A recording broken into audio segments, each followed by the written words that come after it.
Hello and welcome to Cricket Info's analysis after the final game of the summer. We have with us Ian Chappell to discuss the whole tournament with us.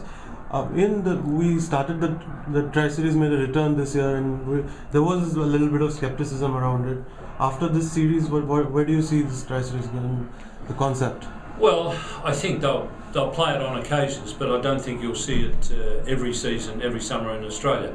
But I think what this has shown is if you get three teams that are reasonably even in standard, you get a very good series. And I think Sri Lanka in particular have contributed greatly to what's been a very, very good series. It's been well attended, and I think it's been good for one-day cricket.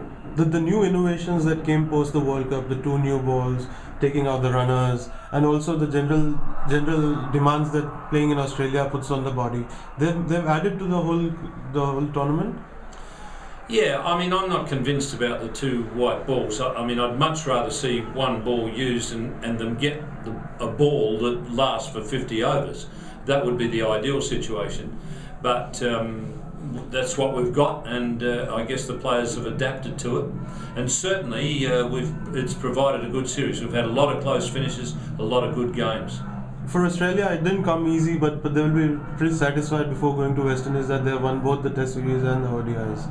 Yeah, I think Australia will feel as though they've made some decent progress this summer. Certainly in the Test arena, they've made some very good progress. And I think in the one-day game, well, they've been ranked number one for a while now, so they will feel that even though they're in a bit of a state of flux, and they're having some changes, that they've at least been able to keep their standard up. So I think Australia will be pretty happy with the summer. One of the good aspects about Australian cricket this summer would be how they have handled situations in the field. They've had fitness troubles. They've had to use three captains during the series. They've had to drop Ricky Ponting. Everything was handled well. Well, I think they've coped extremely well, and I think the big thing from the summer has been suddenly they've got a depth in pace bowling, and I think it's a very good depth. The concerns will be there's not great depth in spin bowling, and there's certainly not great depth amongst the young batsmen.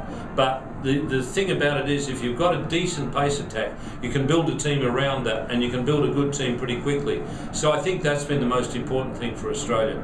Looking at the losing finalists, Sri Lanka, who enjoyed their cricket here, who fought till the last, and of course, obviously, when later in the year they come back for the Test, it's a different ball game. But there is some promise that we could get a competitive series later. I think the good news for Sri Lanka is that finally they've got some young batsmen who are starting to come through. For so long they've been relying heavily on the big three, Sangakkara, Jayawardene and Dilshan. But suddenly Chandimal has had a very good series. Tiramani has looked pretty good, and since he's come back into the side in the middle order, Taranga has looked pretty good. It's not before time, because Sri Lanka have been trying a lot of young players in that middle order with no success at all. But suddenly they might have found one or two who have got a really bright future. Jayawardene's captaincy was pretty impressive. What did you make of it? He's a very good leader, not just a good captain, he's a good leader. And I think he's a good part of the reason why Sri Lanka had such a successful tournament, and why they pushed Australia right to the limit. I think he's a wonderful leader, and Sri Lanka looked a hell of a lot better with him at the helm. India were disappointing again. Yeah, India were disappointing certainly the Test series was very, very disappointing, but as World Cup champions, you probably expected a bit more from them in the one-day series. But yes, I think they've been disappointing, and they're now left to lick their wounds and see what they can make of what has been a poor tour. Who would be your 3 or 4 outstanding players of this series? Well, I think Michael Clarke, he hasn't played in a lot of the games, but I think Michael Clarke, when he has played, his batting has looked very good, and his captaincy right throughout the summer, I think, has been exceptional. Jayawardene, I think I've really enjoyed his leadership. From the time that he moved up to the top of the batting order, Sri Lanka really went ahead leaps and bounds. And from a bowling point of view, I think there's been some good bowling from the Australians. Their pace bowlers have stood out, and I think they've been the things that have impressed me the most. After every such big event, the one big question we ask is about the format, which is of the three the most endangered format is ODI cricket. Where do you see, is it healthier than it was after the World Cup? Well, yeah, I mean, the problem is that they're trying to manufacture things in the one-day game. You know, I mean, what will get you good one-day cricket will be decent competitive teams and imaginative captains. As soon as you get that, you get decent cricket. And no amount of legislation will give a captain imagination. And if one team is way better than another team, you're going to get a lopsided match. So really, I just don't think you can manufacture those sort of things. You've just got to somehow try and make sure that the teams are competitive and you've got imaginative captaincy. If you get those two things, then you'll have decent series. But it does seem to be an ongoing struggle with captains who refuse to be imaginative, who would like to do it by rote, by slabs of overs.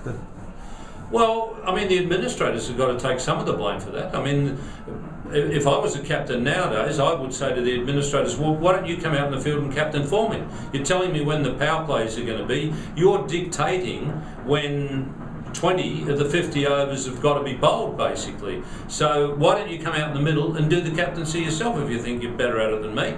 I'd like to see, you know, the captains given more freedom, rather than restricting them more. I give them more freedom. I'd even look at ideas where the better bowlers can bowl some more overs, because if a captain can bowl his better bowlers for more overs, then surely he's more likely to attack. But I'll guarantee you one thing, whatever legislation you come up with, you won't put imagination into a dull captain. So you'd rather that the dull captains get exposed by themselves and then get changed? Well, naturally, it's up to the selections and the cricket boards to say, listen, you know, to the selectors, get rid of this captain. He's not doing the right thing by the team. He's not doing the right thing by the game of cricket. Get rid of him and get someone in there who will. And if you sack enough captains for being unimaginative, the message will get out. Use your imagination a bit. Yep. Thank you, Ian Chappell, for your views, and it's been an entertaining series, and it's been good to have you share your views with us. Thank you, Sid.